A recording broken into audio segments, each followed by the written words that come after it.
Bom, gente, os insetos associados ao sistema radicular, a principal característica deles é estar associado ao solo, ou seja, uma relação direta com esse sistema radicular. Além disso, se a gente for estabelecer quanto à característica desses insetos, o principal hábito deles é o hábito polífago, ou seja, eles preferem uma grande quantidade de plantas, não uma preferência alimentar em relação àquilo que eles vão se alimentar, mas eles buscam qualquer planta que tenha um sistema radicular ali próximo a eles, uma fonte de alimento.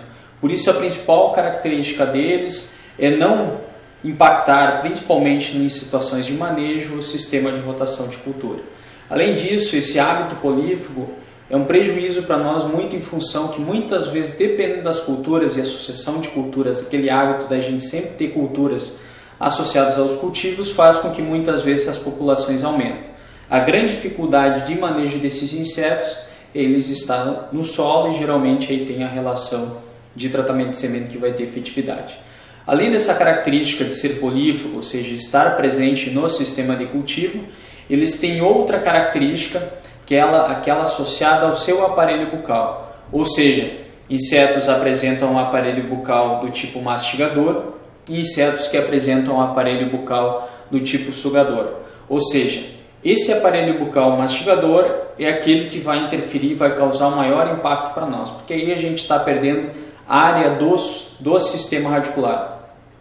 E isso automaticamente gera uma série de consequências na fisiologia e no desenvolvimento da planta. Além disso, a gente tem aqueles insetos de aparelho bucal sugador.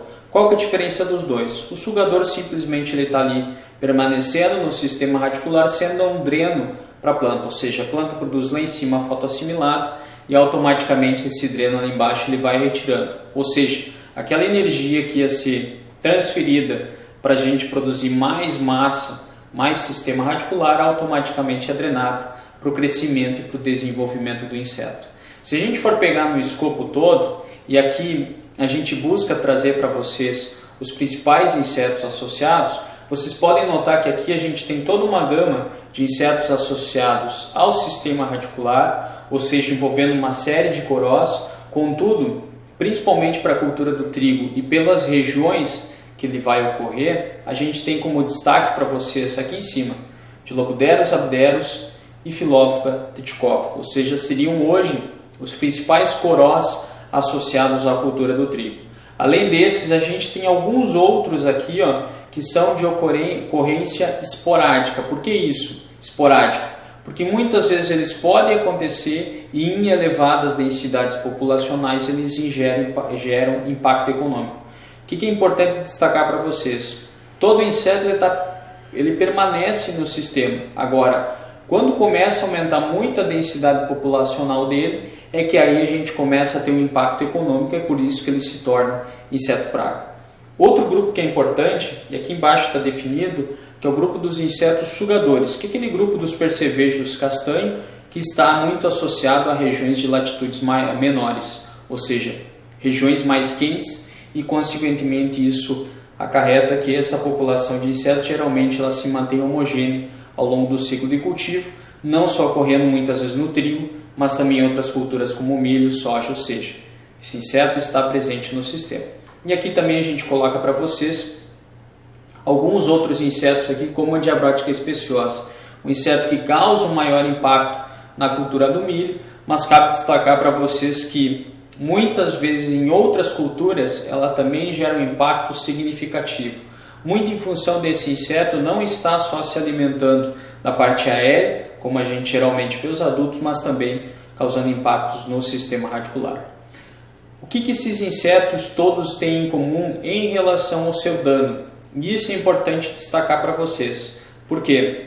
Basicamente, ao se alimentar do sistema radicular e diminuir essa superfície aqui, acaba que a planta ela começa a perder, principalmente aquele aporte que a gente chama de água e sais minerais que iriam para a parte aérea para potencializar todo aquele processo fotossintético, isso daí é prejudicado. Havendo um colapso nisso, uma diminuição desse aporte de água, a planta ela entra em estresse mais facilmente, ou seja, como a gente tem representado aqui para vocês, numa célula guarda aqui nessa próxima imagem, o que vocês podem ver? A planta aqui, ao não ter água suficiente, água disponível em relação à quantidade de fotoassimilados, faz com que muitas vezes aqui em cima não tenha turgescência e salaguarda, ou seja, o primeiro impacto que esse déficit hídrico vai gerar. Não tendo isso, automaticamente essa planta ela produz menos fotoassimilados, ela cresce menos e assim a gente tem um impacto associado a esses insetos. Com o aumento, ou seja, com o aumento dos danos, o que vai acontecer? Automaticamente essa planta ela cresce menos, ela se desenvolve menos e quando os sintomas eles são mais significativos na cultura, a gente começa a perder também plantas. Uma característica importante desses insetos associados ao sistema radicular é a característica e o hábito deles estarem presentes em reboleiras. Além disso, é importante destacar para vocês nessa relação de sistema que geralmente o que a gente tem? A gente tem, até trouxe aqui para vocês um gráfico onde que a gente traz redução do potencial produtivo e uma relação básica aqui com os sintomas. O que é importante destacar nessa evolução dessa redução de potencial produtivo e sintoma nas plantas? A primeira variável que a gente vai ter, ou seja, o primeiro sintoma é este daqui, ó, é o déficit hídrico, ou seja, a planta perdeu o sistema radicular, está chegando menos água lá em cima e automaticamente ela está entrando em déficit hídrico. Consequentemente, o próximo sintoma que a gente vai ter, ele vai ser o amarelecimento, ou seja, a planta não produzindo fotoassimilado, não tendo carga energética, ela começa a diminuir tanto a atividade da clorofila dela quanto a própria característica dela em si, e aí gerando um amarelecimento. O próximo sintoma associado a isso, geralmente vem aí, associado a esse déficit hídrico, associado ao amarelecimento, vem uma redução que a gente chama no crescimento e no desenvolvimento. E essa redução no crescimento e desenvolvimento, geralmente já é um impacto econômico que a gente tem, mas o maior impacto econômico vem na próxima situação que a gente vai ter nessa evolução, ou seja, a gente tem a morte de plantas em reboleiros. Tá? Então isso daqui são características e evolução dos sintomas que a gente vai ter, mas além disso, a gente com esse aumento de danos, a gente tem uma redução desse potencial produtivo. Continuando, gente, o que a gente tem que destacar para vocês? Aqui, claro que isso daqui necessariamente não são plantas atacadas ou não por corós, mas simplesmente a gente busca trazer para vocês qual é o impacto da gente ter uma menor área do sistema radicular numa planta. Automaticamente o que eu tenho aqui? Menor área do sistema radicular, eu tenho menor desenvolvimento e automaticamente essa planta, o potencial produtivo já vai ser muito menor do que uma planta, nesse caso aqui já bem desenvolvida, com sistema radicular pujante, ou seja, uma planta que necessariamente foi atacada por um inseto associado ao sistema radicular, teve um desenvolvimento menor e isso daí vai acarretar já em perdas de potencial produtivo. Além disso, é importante destacar que geralmente esse impacto aqui associado ao sistema radicular desses insetos também tem um impacto indireto, que aí tem toda uma série, uma fauna associada ao próprio solo no sistema radicular, que aí tu vai começar a gerar danos indiretos, a própria entrada de doenças, ou seja, uma série de outros fatores, doenças vasculares associadas a esses impactos que esses insetos de aparelho bucal, tanto sugador quanto mastigador, regeram no sistema radicular. Além disso, quando a gente começa a ver a distribuição desses insetos, dos danos dele ao longo do ciclo de desenvolvimento, o que a gente tem que destacar para vocês? Que necessariamente eles vão estar em todo o ciclo de desenvolvimento da cultura. Contudo, é importante até ressaltar que os maiores impactos eles são perceptíveis aqui no início do desenvolvimento, ou seja, nessa fase aqui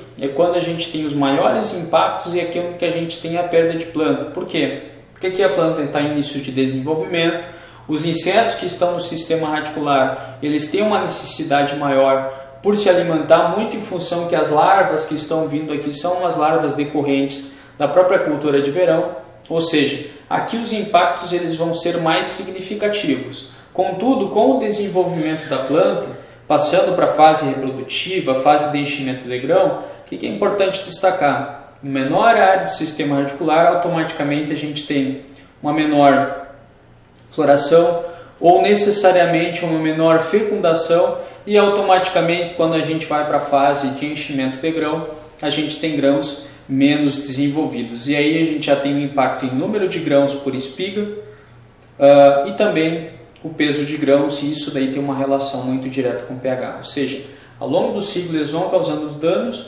contudo, eles são mais visíveis aqui, porque aqui talvez o impacto econômico seja maior por causa da morte de plantas, mas lá no final do desenvolvimento também a gente tem uma redução significativa do potencial produtivo, muito em função à redução do peso desses grãos, do número de grãos associados ao impacto lá no sistema radicular. Tá bom?